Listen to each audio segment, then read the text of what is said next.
Hello दोस्तों, स्वागत है आपका डेली करंट अफेयर रिवीजन में।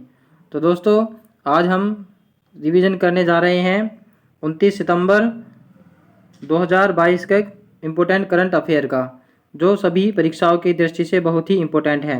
तो दोस्तों, लंबी क्लास ना बनाते हुए कम टाइम में डिटेल के साथ हम इसको कवर करने जा रहे हैं। तो आप ध्यान से वीडियो में अंत तक बने रहना। चलिए, आज का हमारा पहला क्वेश्चन है, प्रतिवर्ष विश्व रेबीज दिवस कब मनाया जाता है? तो प्रतिवर्ष विश्व रेबीज दिवस दोस्तों 28 सितंबर को मनाया जाता है। तथा यह किस लिए मनाया जाता है? लुई पास्चर जो थे, उन्होंने रेबीज की टीके की खोज की थी, उनको याद में रखते हुए यह मनाया जाता है। इस बार की जो थीम है दोस्तों, क्या है वो? वन हेल्थ जीरो डेथ, ये इस बार की थीम है। तथा यह किसके काटने से होता है रेबीज? यह कुत्ते और बिल्ली के काटने से होता है। तथा इसमें यह कौन से वायरस से होता है?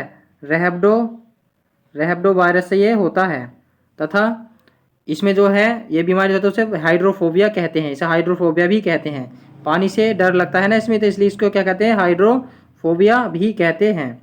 तो इस बार की थीम आप ध्यान रखेंगे, क्या है? वन हेल्थ, वन और जीरो डेथ्स। तथा यह कब मनाया जाता है? 28 सितंबर को मनाया जाता है।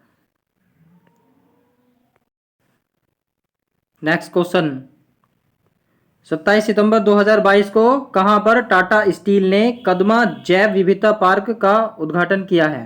तो दोस्तों, इसका राइट आंसर है जमशेदपुर में। यह कदमा जैव विविधता पार्क का उद्घाटन किया है किसने? Tata steel company. तो यह भी कहां पर है दोस्तों? आप समझ सकते हैं टाटा स्टील कंपनी कहां पर है? जमशेदपुर में ही है। तथा यहाँ के यह कहाँ स्थित है? जमशेदपुर झारखंड में स्थित है। जमशेदपुर कहाँ पर है? झारखंड में स्थित है।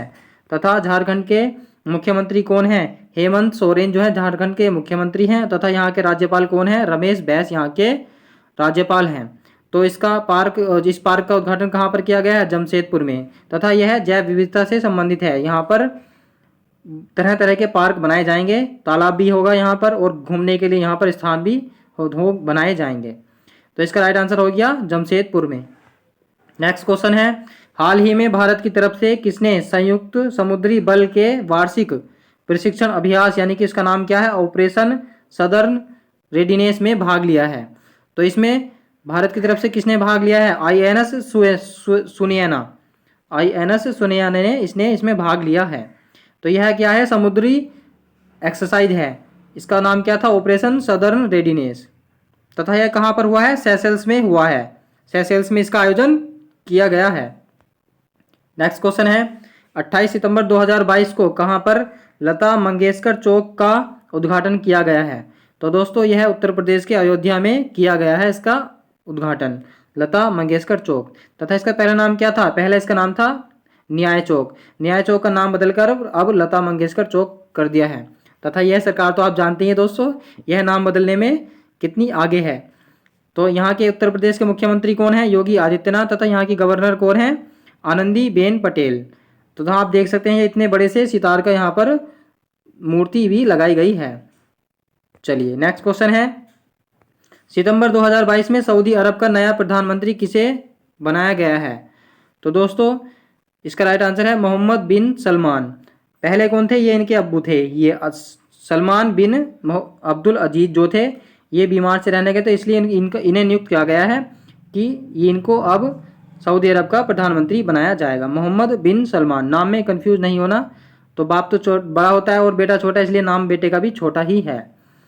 और यहाँ की कुछ बात देख लेते हैं। यहाँ की कैपिटल क्या है? राजधानी सऊदी अरब की रियाद। तथा मुद्रा क्या है यहाँ की? रियाल। तथा यहाँ पर दो प्रसिद्ध रेगिस्तान पाए जाते हैं, तो एक है रब अल खाली और एक है अल नफूद। ये दो डेजर्ट हैं, रेगिस्तान सऊदी अरब में। तो सऊदी अरब का प्रधानमंत्री किसे नियुक्त किया गया है? मोहम्मद बिन सलमान को। नेक्स्ट क्वेश्चन है, इंपॉर्टेंट क्वेश्चन है दोस्तों, ध्यान से देखेंगे इसको, इंपॉर्टेंट है। 28 सितंबर 2022 को किसे भारत सरकार ने नया चीफ ऑफ डिफेंस स्टाफ यानी कि सीडीएस नियुक्त किया है? तो दोस्तों, इसका राइट आंसर है लेफ्टिनेंट जनरल अनिल चौहान। इनको भारत का दूसरा सीडीएस नियुक्त किया गया है। पहले कौन थे? पहले को आप सभी जानते हैं, जनरल बिपिन रावत जो थे पहले भारत के चीफ ऑफ डिफेंस स्टाफ थे, सीडीएस। अभी इन्हें बनाया गया है लेफ्टिनेंट जनरल अनिल चौहान को। तथा दोस्तों ये मनोज पांडे क्या थल सेना अध्यक्ष हैं। आर हरि कुमार ये जो हैं ये नेवी के हैं। और बी आर चौधरी दोस्तों ये एयरफोर्स के हेड हैं। तो इसका राइट आंसर हो गया lieutenant general Anil Chauhan. Next question आप देख सकते हैं 27 सितंबर 2022 को रक्षा अनुसंधान और विकास संगठन DRDO ने कहां पर बहुत कम दूरी की वायु रक्षा प्रणाली मिसाइल का परीक्षण किया है। तो यानी कि ये कम दूरी पर ही मार करती है। तो इसका राइट आंसर है दोस्तों चांदीपुर। चांदीपुर उड़ीसा में इसका उद्घाटन किया गया है, यानी कि सॉरी इसका परीक्षण किया गया है। तथा किसने किया है? जो DRDO के हेड हैं समीर वी कामत ने इसका जो है परीक्षण किया है। तो इसके बारे में देख लेते हैं हम कुछ DRDO के बारे में। कब स्थापना होती है DRDO की? 1958 में इसकी स्थापना होती है। तथा इसका हेडक्वार्टर कहाँ पर है? DRDO भवन न्यू दिल्ली में इसका हेडक्वार्टर है। तथा इसका मुख्य वाक्य क्या, ध्येय वाक्य, मोटो बलस्यम मूलम विज्ञानम। तथा किसके अंतर्गत? मिनिस्ट्री ऑफ डिफेंस के अंतर्गत आता है। तो दोस्तों यह डिफेंस यानी कि DRDO के बारे में हो गया। चलिए नेक्स्ट क्वेश्चन है, हाल ही में कौन सा राज्य जनजातियों का विश्व कोश जारी करने वाला पहला राज्य बन गया है? तो दोस्तों इसका राइट आंसर है उड़ीसा। उड़ीसा जनजातियों का विश्व कोश जारी करने वाला पहला राज्य बन गया। जनजातियों के बारे में उसमें सब कुछ जितनी जानकारी होती है, उनके खेल त्योहार सब कुछ उसमें मिलेंगे।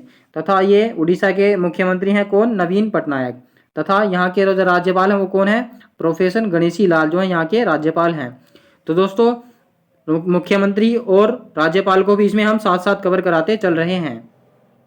नेक्स्ट क्वेश्चन है, रानीपुर वन्यजीव अभयारण्य किस राज्य में स्थित है?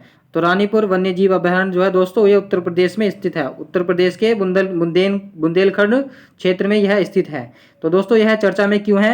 क्योंकि यह उत्तर प्रदेश का पहला टाइगर रिजर्व होने जा रहा है। तो यूपी के बुंदेलखंड क्षेत्र को मिला पहला टाइगर रिजर्व, तो इसलिए यह चर्चा में है। तो रानीपुर टाइगर रिजर्व कहाँ पर स्थित है? उत्तर प्रदेश में। तो दोस्तों इसीलिए इसी तरह से डेली करंट अफेयर के रिवीजन के लिए, कम टाइम में रिवीजन के लिए आप हमारे चैनल को सब्सक्राइब कर लीजिए और बेल आइकन को दबा दीजिए और तथा कमेंट करके बताना यह एफर्ट हमारा कैसा लगा। धन्यवाद।